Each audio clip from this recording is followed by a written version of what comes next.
Do you drive a midsize car? Millions of Americans do. They're the best-selling vehicles on the road today. But how safe are they? That's what the Insurance Institute for Highway Safety wanted to know. So it put some of the 2006 models to the test. The crash test. Chief Consumer Correspondent Lee Thompson has the exclusive results in this Dateline Consumer Alert.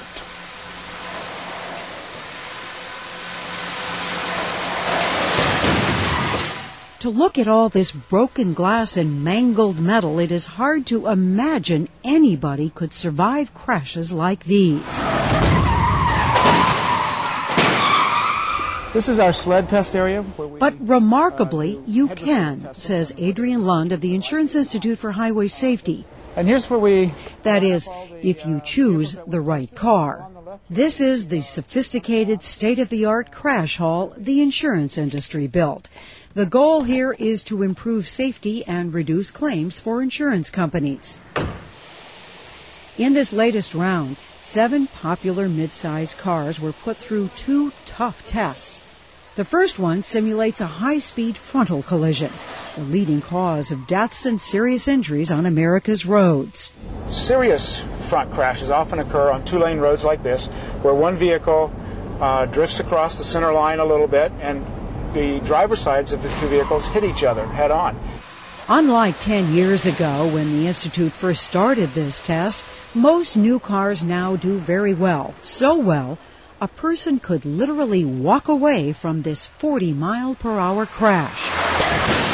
That's the case for the first 2 luxury cars in this test, the $33,000 BMW 3 Series and the $34,000 Lexus IS. But the far less expensive $22,000 Pontiac G6 also does well. All 3 cars get the Institute's highest rating, good. And there's hardly a crack in the windshield. This is what the engineers have learned to do, build the structure so that it absorbs all of that crash energy up front and gives you and your restraint system time to ride the crash down. But not all cars do as well. This is the $22,000 Ford Fusion. We saw high loads on the dummy's right leg. For that reason, we rate this vehicle acceptable and not good. Initially, the Institute says it found a real problem when it sent the $22,000 Hyundai Sonata down the runway. Watch the seat. Notice it goes all the way up here past the dummy's head. It needs to stay in place to keep you from flailing around inside. Would you call this a failure? This is a failure of the seat, exactly. So what happened?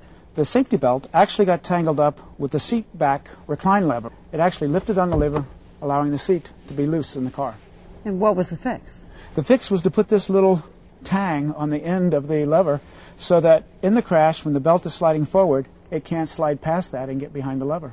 And it worked. And it worked. Without the fix, the Sonata is rated poor. But Hyundai has recalled nearly 36,000 cars in order to repair the seat. If you get it done, the Sonata moves to a good. The next test is much harder to pass. It simulates a side crash, the second deadliest accident, which Lund says usually happens at intersections. I'm pulling out, and if they don't see me or don't see the red light, then they hit me at their speed, say 30 or 40 miles an hour, and it's a very severe collision. That sled represents the front end of a pickup truck or SUV, high off the ground and heavy. And it barrels in right at the dummy's head at 31 miles per hour. Lund says cars need a strong structure and must have some way of protecting both the head and body. The Institute always tests vehicles with standard equipment. The first car up, the Ford Fusion. It comes standard with no side airbags.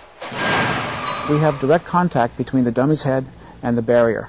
We also see high risk of internal organ injuries, rib fractures, and pelvic fractures. On the side test, the Fusion gets a poor, the lowest rating.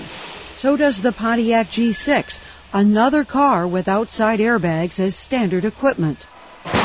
Lund says the structure collapses too much.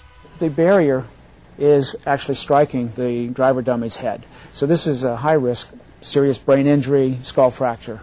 This is a potentially fatal crash. But watch what happens if you buy the G6 equipped with optional side airbags. Here on the left, no airbags. On the right, airbags to protect the head plus one to protect the body. Notice the difference here. This driver will survive this crash without serious injuries. With airbags, an extra cost of $700, the G6 gets an acceptable, the second highest rating. The next 5 cars tested won't cost you anything extra to get those side airbags. They come as standard equipment. Here's the $33,000 Infiniti G35, the $28,000 Acura TSX, and the even less expensive Hyundai Sonata. All have good head protection, but because their side structures collapse too much, Lund says there could be internal injuries. So all 3 are rated acceptable. In comparison, the structure on the BMW 3 Series is slightly stronger. Good enough to get a good rating. And even better in the Lexus IS. This is a poster child for how we want manufacturers to make their vehicles. It looks good. The dummies say it's good. It's a good vehicle. All of these midsize cars meet federal safety standards or they wouldn't be on the road. Both GM and Ford note their cars do as well as other moderately priced midsize cars without side airbags. GM encourages all customers to purchase side airbag protection. It says this test shows their value. In fact, GM's G6 will come standard with head curtains in 2007 models. And just this weekend, Ford announced it will make both body and head protecting side airbags standard infusions starting in September. What you do here is very precise. How does that relate to what happens on the real highway? The real world is a lot messier. However, vehicles that do well in our very precise tests are going to do better in the range of crashes that occur in the real world and on the highway. Just recently, the Institute began giving out what it calls its top safety pick awards to the cars and trucks that do best in the crash tests. In the latest round, awards went to the BMW 3 Series and the Lexus IS. To find out how your car might have done in these tests and to learn more about what the car companies have to say, visit our website. The address is dateline.msnbc.com.